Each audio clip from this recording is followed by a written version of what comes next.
সিয়ামের যে শিক্ষা আমরা পেয়েছি, আমরা এটা প্রমাণ করি।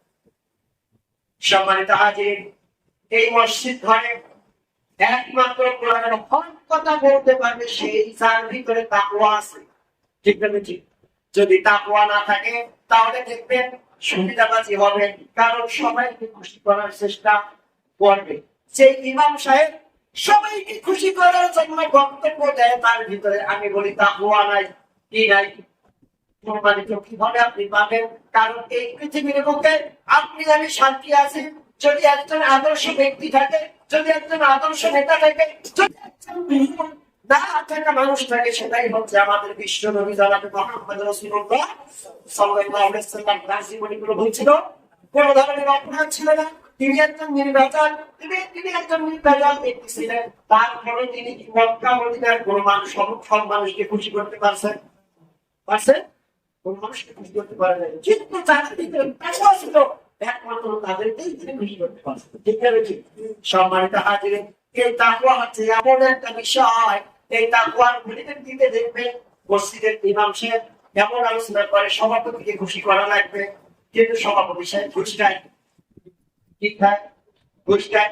আবার দেখা যায় সেক্রেটারি সাহেবকে খুশি করা লাগবে, সেক্রেটারি সব আবার কিসের সাথে সম্পৃক্ত? ঘুষের সাথে সম্পৃক্ত। এক একটার সাথে সম্পৃক্ত।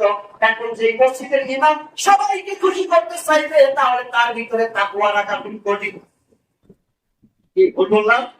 তাহলে মূল কথা হচ্ছে এখানে সবাইকে খুশি করবেন যদি আল্লাহ বেজার হয়, তাহলে আপনি আমি সবাই ধ্বংসের মুখে পরিণত হলাম। আর সবাই বেজার থাকতে একমাত্র বলে আল্লাহ খুশি থাকে, সেটাই হচ্ছে সফলতা। এর নাম হচ্ছে তাকওয়া। ঠিক আছে? সম্মানিত হাজির, এই জন্য আমি বলতে চাই তাকওয়া হচ্ছে এমন কথা, যে কথা হচ্ছে সহজ সরল কথা। কি কথা? সহজ সরল কথা। ওয়াকুলু কওলান সাদীদা কোরআনের ভিতরে আছে, কোরআনের আয়াত ওয়াকুলু কওলান সাদীদা, অর্থাৎ তোমাকে কথা বলতে হবে, সে কথা হচ্ছে সোজা কথা, হক কথা, অর্থাৎ সঠিক কথা। আর সঠিক কথা বলতে গেলে কোরআন ছাড়া সঠিক কথা আছে নাকি? এই কোরআনের কথাই হচ্ছে সঠিক কথা, হাদিসের কথাই হচ্ছে সঠিক কথা। এখন সঠিক কথা বলতে চাইয়া পৃথিবীর সমস্ত মানুষ যদি ক্ষতিগ্রস্ত হয়, সমস্ত মানুষ যদি মন বেজার হয়, তাহলে আমাদের কিছু করার আছে না? কিছুই করার নাই।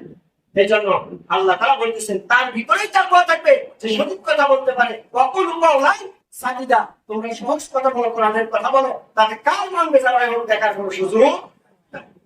এই জন্য আসেন, তাহলে যে নবী আমাদেরকে এই কোরআন দিয়ে গেলেন, এই নবী যদি সবাইকে খুশি করতে না পারে, তাহলে মসজিদের ইমাম তো সাধারণ একজন মানুষ। ঠিক না ঠিক? এই জন্য সবাইকে খুশি হবে এই ইমামের ভোটটা না। তবে হ্যাঁ, ব্যক্তি ইমামের কথায় খুশি হবে যারা একমাত্র রমজানের তাকওয়ার গুণ তাদের যাদের ভিতরে পয়দা হয়েছে। বুঝতে পারছি? আল্লাহ তাআলা আমাদের সকলকে এই তাকওয়ার গুণে গুণান্বিত হয়ে চিন্তা করলে একমাত্র আল্লাহকে ভয় করে ওয়াকুলু কওলান সাদীদা, সঠিক কথা বলার মধ্য দিয়ে জীবন অতিবাহিত করার তৌফিক দান করুন বলে আমিন। সম্মানিত হাজির, তাহলে এক নম্বরে ভয় করতে হবে কাকে? আল্লাহকে। তাহলে এই ভয় আমাদের ভিতরে পয়দা করে দিতেছে কি? রমজান, তাকওয়া। ঠিক না ঠিক? তাহলে এক নম্বর আমাদের তাকওয়ার গুণ অর্জিত হয়েছে বা হক কথা আমরা বলতে পারছি তখনই বুঝতে পারবো যখন রমজান আমরা রেখেছি তখনই। রোজা রাখার পরও যদি আমরা তাকওয়ার গুণ পয়দা করতে না পারি, হক কথা বলতে না পারি, তাহলে বুঝতে হবে আমার রোজা রাখা বিরুদ্ধে গিয়েছে। তাহলে এক নম্বর পয়েন্ট হচ্ছে আমাদের তাকওয়া গুণ মনের ভিতরে চিন্তা করে আল্লাহকে ভয় করে সদা সর্বদা সঠিক কথা বলতে হবে। বুঝতে পারছি? এক নম্বর। দুই নম্বর হচ্ছে আমরা 11 মাস যদিও কোরআন না পড়ি, রমজান মাস আমরা কিন্তু অনেকেই কোরআন তেলাওয়াত করেছি। ঠিক না ঠিক? অনেকেই কোরআন খতম করেছি। তাহলে 2 নম্বরের শিক্ষা দিয়েছে রমজান মাস আমাদেরকে কোরআন তেলাওয়াত করা লাগবে। কি তেলাওয়াত করা লাগবে? কোরআন থেকে শিক্ষা দিয়ে গেছে, কারণ রমজান মাসে আমরা কোরআন তেলাওয়াত করেছি, বেশি বেশি কোরআন তেলাওয়াত করেছি। এটাও শিক্ষা। ঠিক না ঠিক? তাহলে সম্মানিত হাজির, রমজান মাসে যেহেতু আল্লাহ পাক রব্বুল আলামিন কোরআন নাযিল করেছে, আমরা সেই ওয়াজ শুনেছি, আলোচনা শুনেছি, ওই আলোচনা সাপেক্ষে আমরা অনেকেই কোরআন তেলাওয়াত করেছি। আর এই কোরআন তেলাওয়াতের মানে হচ্ছে রমজান মাস আমাদেরকে শিক্ষা দিয়েছে। রমজানে যেমন কোরআন তেলাওয়াত করলাম, এই শিক্ষা থেকে আমাদেরকে বাকি মাসগুলো কোরআন তেলাওয়াত অব্যাহত রাখতে হবে, কোরআন তেলাওয়াত করতে হবে।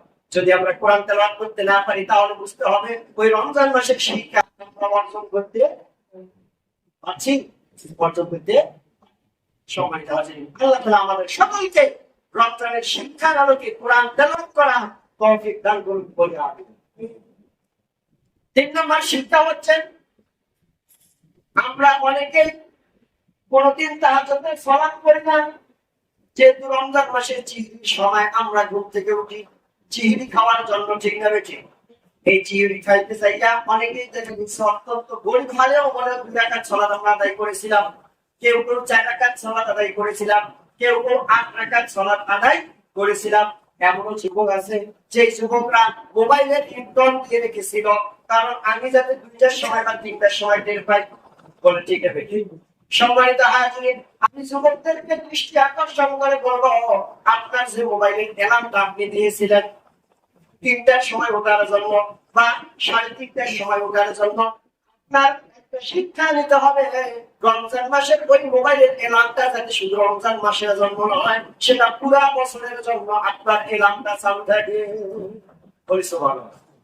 অ্যালার্মটা চালু থাকবে, কারণ রমজান মাসের শিক্ষা। কারণ আমি 1 মাস ব্যাপী 2:30টার সময় 3টার সময় জাগ্রত হয়েছিলাম, ঠিক নেবেছি? কিসের জন্য? চিহরি খাওয়ার জন্য। অত্যন্ত এখন চিহরিতে তো নাই, অত্যন্ত আমরা 8 রাকাত নফল নামাজ অথবা 4 রাকাত নফল নামাজ আমরা ওই অ্যালার্মের মধ্য দিয়ে উঠে আমরা অত্যন্ত আমল করার চেষ্টা করবো। এই শিক্ষা আমাদেরকে রমজান মাস দিয়ে গিয়েছে। জাননি সম্মানিত হাজিরিন, আমরা অত্যন্ত এই 3টা আমল করার চেষ্টা করবো। আল্লাহ তাআলা আমাদের সকলকে এই 3টা অত্যন্ত আমল করার তৌফিক দান করুক বলে আমিন। তাহলে সম্মানিত হাজিরিন, একমাত্র ভয় করতে হবে কাকে? আল্লাহকে। এখন যদি আমি কোন এলাকার মানুষকে ভয় করে আমার জীবন অতিবাহিত করি, তাহলে এখানে কিন্তু মানুষকে খুশি করা হলো, আল্লাহকে খুশি করা হলো না। তাহলে আমাদের কাজ হবে একমাত্র ইয়া আইয়ুহাল্লাযিনা আমানু তাকুল্লাহ, আল্লাহকে ভয় করে আল্লাহকে খুশি করা, ঠিক না?